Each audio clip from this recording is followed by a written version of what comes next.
Hello everyone, Steve Gage here, NASDAQ certified personal trainer and co-owner of Engage Fitness DC.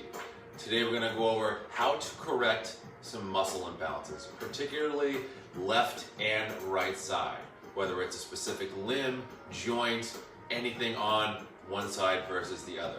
Everybody has those imbalances where one side tends to compensate and take over for the other. And there's some ways we can identify those imbalances and improve on our movements and, again, improve our journey towards our health and wellness. And the way we can do those is by breaking down the movement into a single limb position. For example, we have the simple body weight squat, so we have using both feet at the same time, as well as your glutes, knees, ankles, core.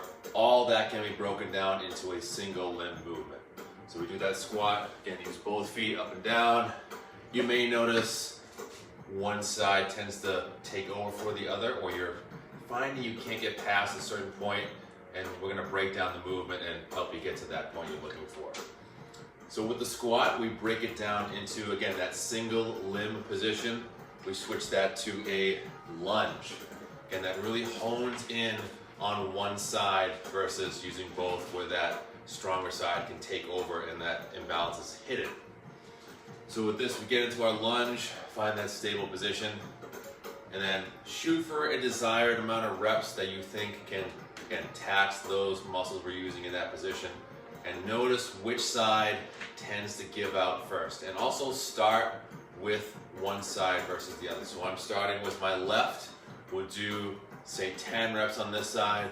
We'll do 10 reps on the other side, and then rest. And then the next time we'll start with the left leg in the front. And notice which side tends to tire out or move out of that position first.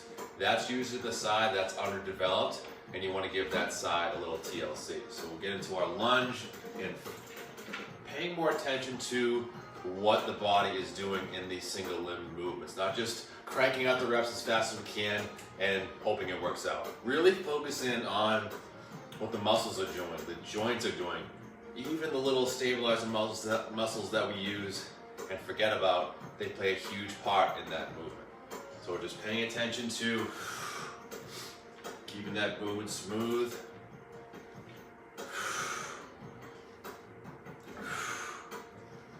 And also paying attention to our range of motion in this position. You may notice one side has a little more range of motion than the other. That's another thing to look for. Again, not striving for perfection, just getting as close to balanced as we can. We can move as one unit. And then rest, and we'll switch to the other side. Again, finding, again, that stable position.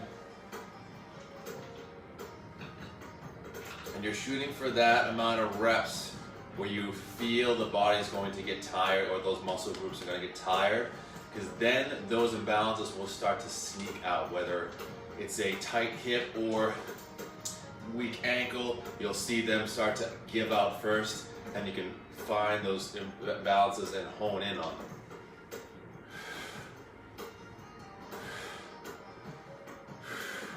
So 2 to 3 sets, again, shooting for that rep range that's really going to tire those muscles and joints out, because we want to find those little quirks.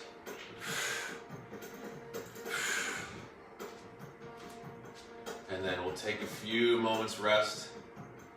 Then we're going to do the same thing. Only difference is we're starting with the right leg first as opposed to the left, because we don't want to give the same amount of rest time or longer rest time for that other leg.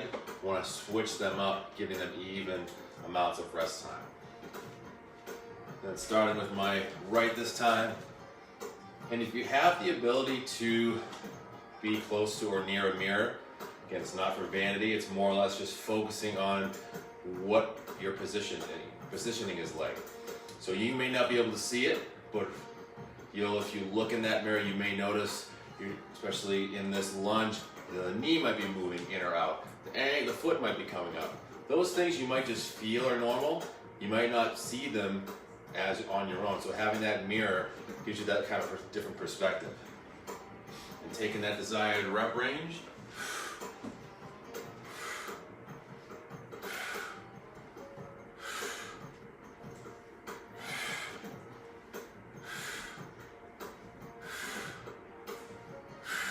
And rest, switching to that other side. Again, I'm just doing 10. You can use that rep range that works and really tires out those muscles. Again, helping you hone in on those imbalances on that side.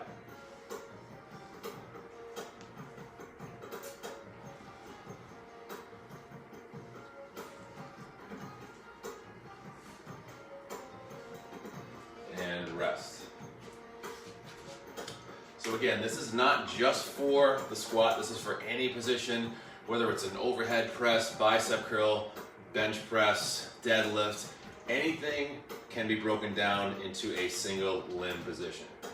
And what you can do, especially with a lot of barbell movements, whether it's, again, a squat, deadlift, bench, anything where you're using a long bar, those imbalances can be hidden since you're not focusing on one side or the other. That, for example, say if I'm doing a bench press and I'm using a bar and my left side is stronger, it can easily take over for that weaker side on the left. And I won't even notice it until I switch to using dumbbells, where now if my left side decides to give out first, I can easily see that this side is underdeveloped versus my left. And once you find those imbalances, there's a few ways you can tackle improving those imbalances. So I'm going to use a bicep curl for an example. So say I'm using a bar, doing my bicep curls, and I notice something just doesn't feel right towards the end. What you can do is, like we talked about before, get rid of the bar, grab 2 dumbbells, and do the same amount of repetitions. Again, as much as you can with that desired weight, noticing which side gives out first or starts to move and other muscles start to compensate. That's the side we're going to give a little more TLC to. And using our bicep curl as an example, if I know my right side is weaker than my left, what we can do is, again, break down the movement. Single limb, one at a time. For every 1 bicep curl, I'm going to do 2 on this side. And shoot for that desired rep range, usually 10 to 12. And if you're going for more high endurance, you can go to that 15 to 20. But keep in mind, we're doing 2 reps on the weaker, underdeveloped side versus that stronger, dominant side. And do this for a few weeks and then retest that position and notice if that underdeveloped side can keep up with the more dominant side. And another example of this is, for example, if we're doing some kind of pressing motion with the bar, same thing. Break it down into using singular dumbbells, because then you really hone in on all those stabilizer muscles in the individual limb or side, and you can highlight those imbalances and hone in and improve on that overall shape. So for example, if I'm doing the bar, again, one side is weaker, it's kind of hidden because both hands are on the bar and you may not even realize you're doing it. That stronger side just fills in the gap and takes over for that weaker side. And then when you switch to dumbbells, again, alternating just left and right. Again, shooting for that desired rep range that really taxes that limb or side you're using, because we want to bring it to that point, because that's when, again, those imbalances tend to sneak out and start creeping their way in there.